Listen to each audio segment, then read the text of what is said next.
The snowfall hadn't ceased for days.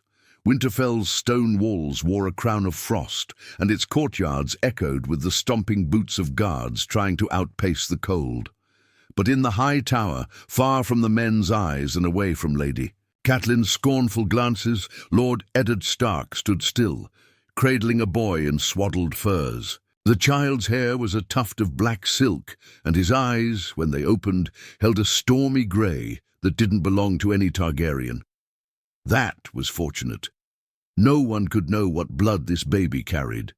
Not in Robert's kingdom, not in this. North, where rebellion was praised and dragons were cursed, Ned remembered the Tower of Joy like a wound that refused to heal. He remembered Sir Arthur Dayne's blade clashing with his own, the cries of dying men echoing in his ears. And above it all, Lyanna's voice, soft, pleading, fading. "Promise me, Ned." He had, and the price of that promise now stared up at him with a soft coo, unaware of the war his existence might provoke. Catelyn had cried when she saw the child. She assumed the worst, that her husband had betrayed their vows, broken their bed with some southern girl, and returned with proof of it. Ned never corrected her. He let her believe it, because the truth was far more dangerous than any lie. Jon Snow, he named him, a bastard's name, a bastard's life, a clean cover for a legacy drenched in fire and blood. Ned raised him with the other children, Robb, Sansa, Arya, Bran, Rickon, but always slightly apart.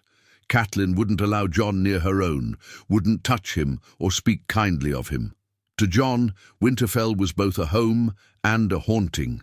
He grew fast, faster than the others, quiet, watchful, full of questions he dared not ask aloud. Why didn't his father ever speak of his mother? Why did Lady Stark look through him like he wasn't there? Why did he, who bore the Stark, look more than any of the others, feel like a stranger in the halls he called home? Who was she? Jon had asked once, while Ned polished ice, the great Valyrian blade. Ned paused. A long pause, like the air had frozen around them. "She was no one," he said softly, "and she is gone." Jon never asked again, but he wondered. He wondered every day he sparred with Robb and caught Catelyn's glare from the balcony. He wondered when he watched Arya struggle to fit into a lady's world, and he felt more kinship with her wildness than Robb's certainty. He wondered when he sat alone during feasts, while the others shared laughter meant for proper sons and daughters. Only Uncle Benjen offered him sympathy. "There's honor in the Night's Watch," Benjen told him once, ruffling Jon's hair. "For a boy with no name and nowhere to go, it can be a place to become something greater." It comforted Jon. It terrified Ned, because the Wall was no place for a dragon, even a hidden one. Still, Jon was nearing manhood, and the truth weighed heavier with each passing year. Ned often sat by the Godswood, where the heart tree bled its red sap, and the ancient faces watched with knowing eyes. He'd whisper apologies to Lyanna beneath the boughs, apologies for failing to raise her son like the prince he was, apologies for giving him a name soaked in shame. But it was the only way.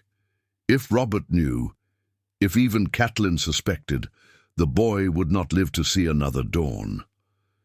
And now word came from King's Landing. The hand of the king, Jon Arryn, was dead, and Robert, the king himself, rode north with his whole entourage. Ned felt the old fear rise again, icy and unrelenting, because Robert still thought all the dragons had died, and the man who sat on the Iron Throne loved Ned, but hated Targaryens with a fire hotter than any dragon ever breathed. The lie would be tested. Jon Snow, the bastard, would stand before a king who unknowingly slew his kin, who danced on the graves of his ancestors. And all Ned could do was pray that the boy wouldn't smile too much like Rhaegar. The king's procession arrived with thunder and dust. Banners flapped high above gilded carriages, and armored knights paraded down the snowy path to Winterfell's gate like a war host rather than royal guests. Jon watched from the shadows of the rampart, too low in birth to stand beside the family, yet too close in blood to ignore the beating in his chest. He had never seen a king before. He thought of them as legends, half real like the monsters old. Nan whispered about by firelight, but now he watched Robert Baratheon ride tall in the saddle, belly thick with drink and beard like an unkempt bear's. He laughed loudly as if the cold were a joke and Winterfell a toy. Robert dismounted and embraced Ned like a brother, holding him long enough that even Jon could sense the weight of their history. For a moment, it seemed like Winterfell thawed, not from heat, but from old affection. But affection wasn't safety, not for Jon. Jon stayed away that evening. The hall was lit with torches, and voices echoed across stone. The feast was for honored guests, not bastards. Still, he wandered the corridors, unable to shake the feeling that something had shifted. Downstairs, the king toasted, and Robert's voice carried, "I want you beside me, Ned. Come south. Be my hand." The words sank into the stones. Jon pressed his palm against the cold wall, feeling the weight of those words move like a slow avalanche. The next morning, Jon sat in the yard, sword in hand, practicing alone. The others had left to explore the feast's leftovers, trinkets, men, fools. Only Arya came near, tossing snowballs at a post. "Why do you always train so hard?" she asked, breath fogging in the chill. Jon shrugged. "It's the only thing I'm good at." Arya tilted her head. "You're good at brooding too." He laughed, just a little. But it faded when he saw Lady Stark watching him from the steps. Her eyes didn't soften. They never did. Not for him. That same day, Jon found himself before Lord Stark. Ned sat on the edge of his bed, the fire behind him casting shadows on his face that made him look older than the godswood trees. "I've made a decision," Ned said. "You're nearly of age. You've spoken with your Uncle Benjen about the Night's Watch." Jon stiffened. "He said there's honor there, that it's a place for someone like me." Ned nodded, eyes unreadable. "It is." It wasn't a request. It was an end, a wall of ice to bury his questions. "I thought—" Jon hesitated. "I thought I might stay. Maybe serve here. Fight. For Winterfell." Ned looked away. "You're not just a boy," Ned said softly. "You're something more. The world may not understand that now, but it will. One day." Jon furrowed his brow. "What do you mean?" "I mean, you will find purpose, Jon, even in the darkest places." He didn't explain further. Jon left that night with a heart heavier than his sword. Arya cried. Robb didn't understand. Catelyn didn't care. Only Ghost, silent and red-eyed, followed him to the gate. The next morning, they would ride for the Wall. But before Jon mounted his horse, Ned pulled him aside once more. "When we next speak," he said, voice low, "I'll tell you about your mother. I swear it." Jon blinked. The words were ice and fire all at once. "Why not now?" he asked, desperation leaking through. Ned's face twisted. "Because when you know, you'll no longer be Jon Snow." And with that, he turned away. Jon looked back once as they rode out, the north swallowing the castle behind him. He didn't know then what that promise meant. He didn't know he carried a name that could break kingdoms. He only knew he was leaving home, and the only man who ever told him he belonged. The journey to the Wall was colder than any Jon had ever known. Not in temperature, though the snow bit with angry teeth, but in silence. The kind that stretched between men who carried burdens they didn't speak of. Benjen Stark, his uncle, rode ahead often, leaving Jon to his thoughts and Ghost at his side. They passed frozen lakes, silent woods, and villages that looked abandoned even when they weren't. It was the kind of road that made a man feel like he was disappearing. Jon didn't mind. He already felt like a ghost. At night, he lay under a thin blanket, watching stars blink in and out behind drifting clouds. He thought of Robb's smirk, Arya's messy hair, and Bran's eager eyes. He wondered if he'd ever see them again. He wondered if the wall would make him forget them. But most of all, he thought about what Ned had said. "When you know you'll no longer be Jon Snow." Those words rang louder than any trumpet. What could they mean? Who else could he be?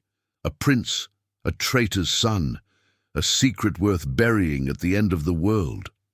When Castle Black finally appeared on the horizon, a wall of frozen stone stretching into the sky, it looked less like a refuge and more like a sentence. The wall loomed, a monstrous slab of ice, blue and silent. It wasn't just tall, it was ancient, older than any of them. And it watched. Jon dismounted, legs stiff from days of travel, and looked up at the colossal structure. It reminded him of Ned in some strange way, cold, noble, and hiding something deep. The Black brothers met them with stiff nods and sunken eyes. Maester Aemon, blind but wise, greeted them with a voice that floated like parchment. "You come seeking honor, boy?" the old man asked. Jon nodded but said nothing. They stripped him of his stark clothes and gave him black. Black boots, black cloak, black leather. It was like shedding a skin, like becoming something new. Or maybe hiding something old. He trained hard, fought harder. Most of the other recruits were farm boys and thieves.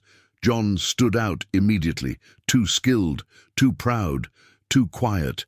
Sir Alliser Thorne hated him for it, called him Lord Snow, in front of the others, mocked his airs. But Jon didn't care. He'd grown up a bastard. He knew what cold looked like. But he didn't expect friends. Samwell Tarly came one night wheezing and terrified. He couldn't swing a sword, could barely climb stairs, and he was soft. Not just in the body, but in the heart. Jon saw something in him, a reflection of someone left behind, someone underestimated. He defended Sam, took beatings for him, taught him, protected him, and in return he got something he hadn't felt in years, loyalty. But even with Sam, even with the black cloaks and endless ice, Jon still felt that pull, back to Ned, back to the question he dared not ask again. And then came the raven, one crisp dawn, as Jon fed ghost scraps of meat. A black bird fluttered into the yard. It bore the seal of the hand, Winterfell. He froze. Hands trembling, he opened the scroll. The words were few, but each one struck like a hammer. "Lord Eddard Stark is arrested, accused of treason. The king is dead." Jon stumbled back. He barely noticed Sam behind him until the boy whispered, "What is it?" "My father," Jon said hoarsely. "They've imprisoned him." The wall spun, his vision blurred.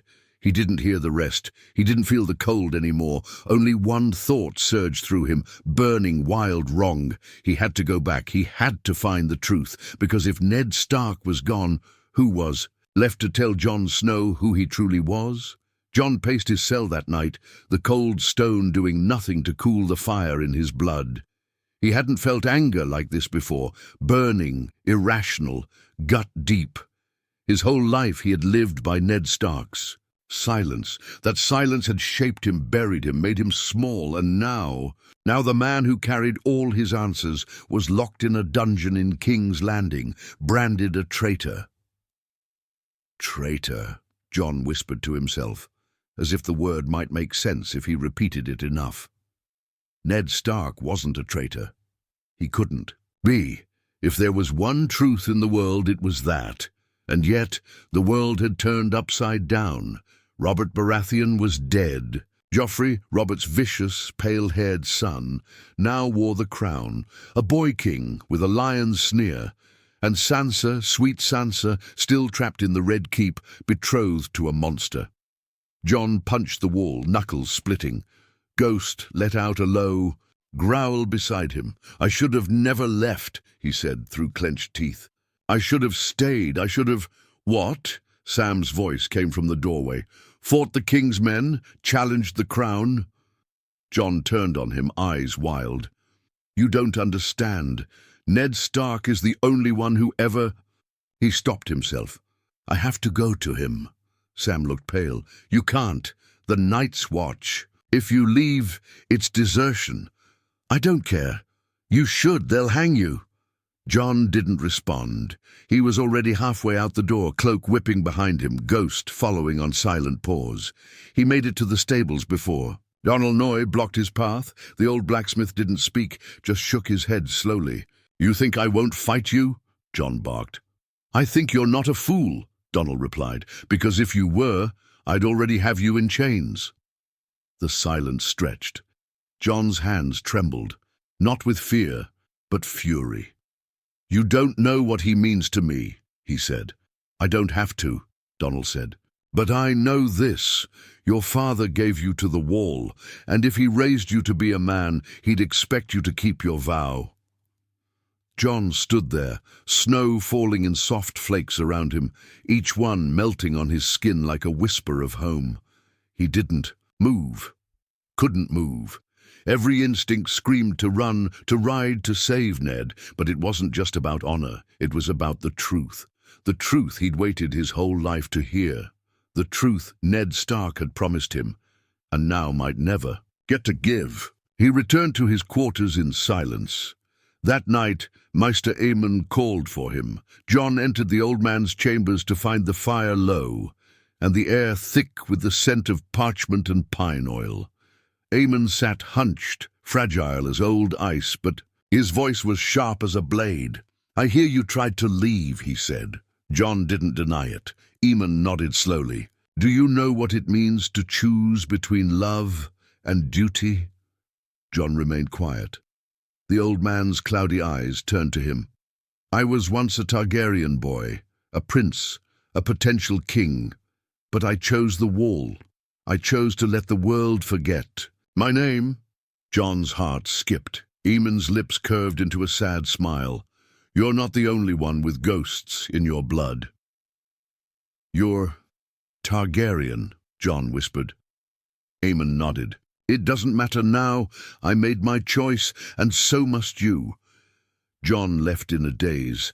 A Targaryen. At the wall. The idea sat in his mind like a puzzle piece he never knew was missing. It slid into place with disturbing ease. What if Ned had lied? Not to protect himself, but to protect Jon. What if Jon wasn't a bastard at all? Sleep never came. Jon lay still, eyes wide in the dark, thoughts louder than the wind rattling against Castle Black's ancient walls. The name Targaryen rang in his mind like a cursed bell. He tried to deny it, to push it away, but the more he fought it, the more it clawed back. Aemon's words echoed. "You're not the only one with ghosts in your blood." It had always been there, hadn't it? The way Ghost found him, not the other way around. The way fire never seemed to bite quite as hard. The way people stared when he walked past, as if they knew he didn't belong but couldn't explain why. And the way Ned Stark kept him close, but never close enough. He remembered the way Ned looked at him after battles, during feasts in the quiet of the Godswood. There was love in those eyes, but also fear. Not for Jon, but for what Jon might represent. He remembered now, with painful clarity, the softness in Ned's voice that day at the gates, before he left for King's Landing. "Next time we speak, I'll tell you about your mother." And then silence, that next time might never come, unless Jon made it happen. By morning the decision was made. He wouldn't run, not yet, but he would prepare. He would gather what he could. And if fate gave him a door, he'd walk through it, regardless of what vow tried to chain him in place. Over the next few days, Jon trained harder than ever. He listened more. He questioned carefully. He asked Sam to help him. Find old records, books on the rebellion, on Rhaegar, on Lyanna Stark. The puzzle began to shape itself. Lyanna, Ned's sister, died during the rebellion, but the details were always hazy. A kidnapping, Robert called it, but some scrolls questioned that. Others whispered of a romance, of secret songs and promises in Dawn. And then came the most damning piece. A single line in a dusty ledger from a Maester long dead. Prince Rhaegar's last known location was the Tower of Joy, accompanied by 3 of the King's Guard. Jon sat back, heart racing. Why would the King's Guard The most elite protectors in Westeros abandoned the king and queen, abandoned their thrones, to stand guard at a tower far from battle. Unless there was someone else, someone more important, someone royal worth protecting, a child, a baby, him. Jon's hands shook as he closed the book. Ghost let out a low whimper and nudged his leg. Jon leaned down, placing a hand on the beard. Direwolf's soft fur. "I think I know who I am," he whispered, "and I think I was never meant to find out." That night he visited Maester Aemon again. "I have a question," Jon said, standing stiff in the candlelit chamber. "About Rhaegar Targaryen, about Lyanna Stark." Aemon didn't speak for a long time. When he did, his voice was slower than usual, weighed down. "I am too old for riddles, Jon Snow." "It's not a riddle," Jon said. "It's a truth someone buried. And now the world is cracking open." Aemon's blind eyes stared through him. "And if you find what you seek? What then? Will you claim fire and blood as your birthright?" Jon hesitated. "No," he said finally. "I'll claim the truth. That's enough." Aemon turned away, voice like a whisper on snow. "Truth is never enough, child. Truth is what burns down kingdoms." As Jon left, the Maester added one last thing. "If you are who you believe, then you carry both a crown and a curse. Pray the world never forces you to wear either." Winterfell had changed. Jon could feel it before he even crossed the gates. The cold was sharper, but it wasn't the snow. It was the silence. A stillness that crept through the stones like the memory of blood. Ned Stark was dead, executed as a traitor, beheaded by the boy King Joffrey, while Sansa wept and Arya vanished into the crowd. Jon hadn't been there. He hadn't stopped it. He hadn't said goodbye. He stood before the godswood now, the weirwood tree bleeding softly into the snow, and it felt like the last place in the world where his father's soul might linger. Ghost sat nearby, alert but quiet. "I'm sorry," Jon whispered. "I broke my vow." He had left the wall under cover of night, one step ahead of the brothers sworn to bring him back. He knew he would be hunted, knew what the punishment was. But he had to come, because Ned Stark had died with his secrets locked behind pale lips. And Jon couldn't let them stay there. In his hand, he held the last letter from Maester Luwin.